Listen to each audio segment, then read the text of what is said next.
हरे भरे जंगल की गहराई में, जहां सुबह सूरज की किरणें पत्तों के बीच सुनहरी धारियां बनाती और शाम को झींगुरों की आवाज पूरे जंगल को जगा देती थी, वहीं रहती थी रानो चिड़िया। काश मैं भी बादलों के पार उड़ पाती। काश मैं सूरज से बातें कर पाती। अरे रानो, तू तो छोटी उड़ान भरते ही हाँफ जाती है। बाज और तोता आसमान छू लेते हैं और तू, शायद मैं छोटी हूँ लेकिन एक दिन मैं सबको दिखाऊंगी। रानो की हिम्मत बड़ी थी लेकिन उसके पंख छोटे। फिर भी उसके दिल में आसमान जितने सपने पलते थे। एक शाम रानो जंगल के बीच घूम रही थी, तभी उसने देखा एक पुराना विशाल बरगद का पेड़। उसके खोखले तने से नीली चमक निकल रही थी। ये कैसी रोशनी है? कहीं भूत तो नहीं? रानो हिम्मत जुटाकर पास गई और अंदर देखा। एक सुनहरी पंख वो हल्की नीली रोशनी में चमक रहा था। रानो, ये है जादुई पंख, लेकिन याद रखना, असली उड़ान पंखों से नहीं, दिल से होती है। सचमुच ये पंख मुझे आसमान तक ले जाएगा। रानो ने धीरे से पंख उठाया और जैसे ही उसे अपने पंखों में लगाया, पूरा जंगल रोशनी से भर गया।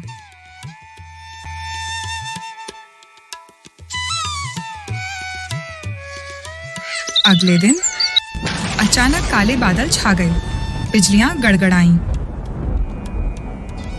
नदी का पुल बह गया। बचाओ, कोई हमें बचाओ, हम फंस गए। अरे अब इन बच्चों को बचाना नामुमकिन है। पुल टूट चुका है, तूफान थमने वाला नहीं, कुछ भी नामुमकिन नहीं। ये सही समय है जब मुझे अपने जादुई पंख आजमाने होंगे।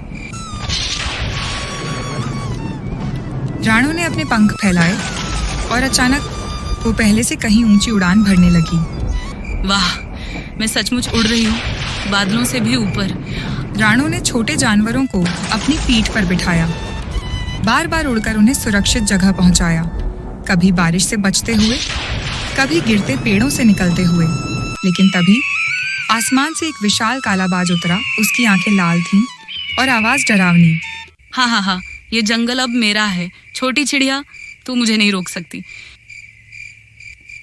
ये जंगल मेरा परिवार है। जब तक मैं हूँ, तुझे किसी को नुकसान नहीं पहुंचाने दूंगी। रानो और बाज के बीच शुरू हुई एक जबरदस्त लड़ाई और दोनों पंख भिड़े। लड़ाई के दौरान अचानक रानो का जादुई पंख टूट गया। हाँ, अब देखो, बिना पंख के तू कैसे उड़ती है।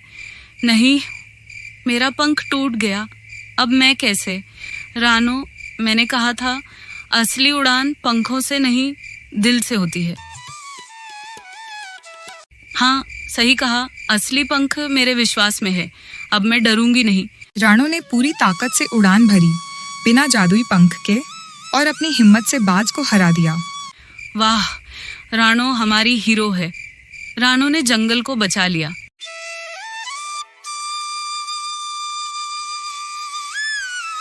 दोस्तों, उड़ान ऊंचाई से नहीं मापी जाती, उड़ान तो दिल से होती है। अगर भरोसा हो तो कोई तूफान, कोई बाज हमें रोक नहीं सकता। उस दिन से रानो सिर्फ एक साधारण चिड़िया नहीं रही, वो बन गई जंगल की रक्षक। मीनू चिड़िया खूब मेहनत और लगन से अपना घर तैयार करना शुरू कर देती है। ऐसे ही 2 दिन बीत जाते हैं। अब सभी पक्षियों ने अपने अपने घर बना लिए होते हैं। बस अब पक्षियों को अपने घरों में रंग करना था, जिससे उनका घर काफी ज्यादा सुंदर दिख सके। मीनू चिड़िया ने भी अपना घर बना लिया था और अब मीनू चिड़िया को भी अपने घर में रंग करना था। दूसरी तरफ कालू कौवे ने जंगल के सभी पक्षियों के घरों को खराब करने की योजना बना ली होती है। आज सभी पक्षी अपने घरों में रंग करने वाले हैं और कल मिट्टू महाराज जंगल के सभी पक्षियों के घर देखने आने वाले हैं। कालू कौवा सोचता है, मैं बादल भैया के पास जाऊंगा और उनसे कहूंगा कि वे जंगल में आकर बारिश कर दें, ताकि सभी पक्षियों के घरों के रंग खराब हो जाए। कल सुबह होते ही मैं अपने घर को रंग कर दूंगा और फिर जब दोपहर को मिट्टू महाराज सभी पक्षियों के घरों को देखने आएंगे तो सबसे ज्यादा अच्छा घर उनको मेरा लगेगा, क्योंकि सभी पक्षियों के घरों के रंग बारिश की वजह से खराब हो चुके होंगे और कल का इनाम तो मैं ही जीतूंगा। फिर ये कहकर कालू कौवा बादलों के पास चला जाता है। वहीं जंगल के सभी पक्षियों ने अपने घरों को रंग कर तैयार कर दिया होता है। मैंने अपने घर को एकदम तैयार कर दिया है, मैंने अपने घर को रंग भी कर दिया है। बस अब कल मिट्टू महाराज मेरे घर को देखने आए और वह मुझे ही विजेता बना दे। बादल भैया, आज आप चलकर हमारे जंगल में बारिश कर दें। बादल भैया बोले, अच्छा ठीक है कालू कौवे, मैं कुछ देर के बाद तुम्हारे जंगल में बारिश करने के लिए आ जाऊंगा। ये सुनकर कालू कौवा खुशी खुशी अपने जंगल की तरफ चला जाता है। कालू कौवे के जाते ही वहां पर एक बादल आ जाता है। वो कहता है, चलो भाई जल्दी चलो, हमें एक जंगल में जाकर बारिश करनी है, उस जंगल में आग लग गई है, चलो जल्दी मेरे साथ। दूसरा बादल बोला, अरे पर मुझे तो आज तोते महाराज के जंगल में बारिश करने के लिए जाना है। पहला बादल कहता है, अरे भाई वहाँ किसी और दिन चले जाना, पर अभी मेरे साथ चलो, उस जंगल में काफी ज्यादा आग लगी हुई है, हमें जाकर वो आग बुझानी है। फिर वे दोनों बादल दूसरे जंगल में बारिश करने के लिए चले जाते हैं। इधर सभी पक्षियों ने अपने घरों को रंग करके काफी ज्यादा सुंदर बना दिया है, लेकिन अभी कुछ ही देर बाद बादल आकर बारिश कर देंगे और सभी पक्षियों के घर खराब हो जाएंगे, ऐसा कालू कौवा सोचता है। कालू कौवा बादल का इंतजार करते करते रात कर देता है, लेकिन वे बादल तो बारिश करने के लिए आते ही नहीं। थककर कालू कौवा सो जाता है। सुबह होती है, कालू कौवा घबराकर कहता है, अरे बादल तो बारिश करने के लिए आए ही नहीं, मेरा तो सारा प्लान चौपट हो गया। चलो अभी मैं जाकर अपने घर को रंग कर देता हूँ। वैसे भी दोपहर तक मिट्टू महाराज सभी पक्षियों के घरों को देखने आने वाले हैं। मैं जाकर अब भी अपने घर को रंग कर देता हूँ ताकि मेरा घर भी सुंदर दिखे।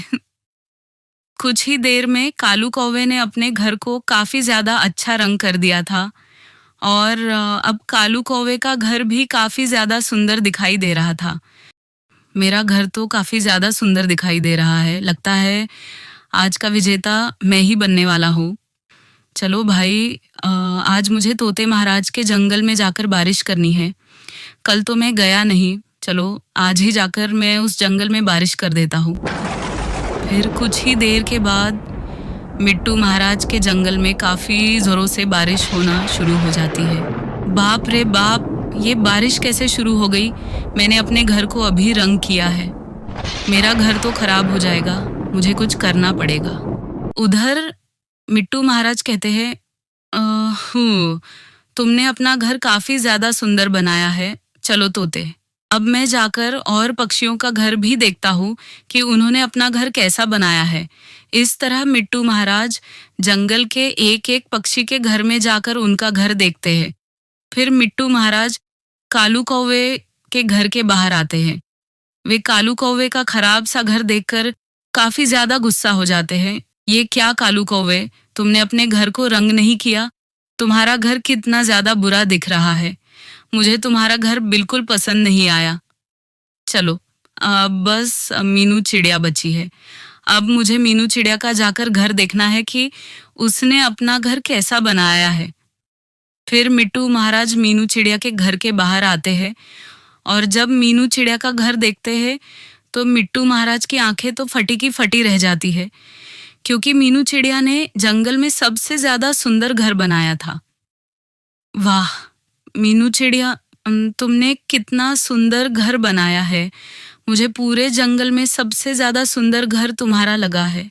इस साल की विजेता तुम हो मीनू चिड़िया। फिर मिट्टू महाराज मीनू चिड़िया को तोहफे में गेहूं का खेत दे देते हैं और मीनू चिड़िया काफी ज्यादा खुश हो जाती है। तो प्यारे दोस्तों, आप लोगों को ये कहानी कैसी लगी हमें कमेंट करके जरूर बताइए, हमें आपकी कमेंट का इंतजार रहेगा।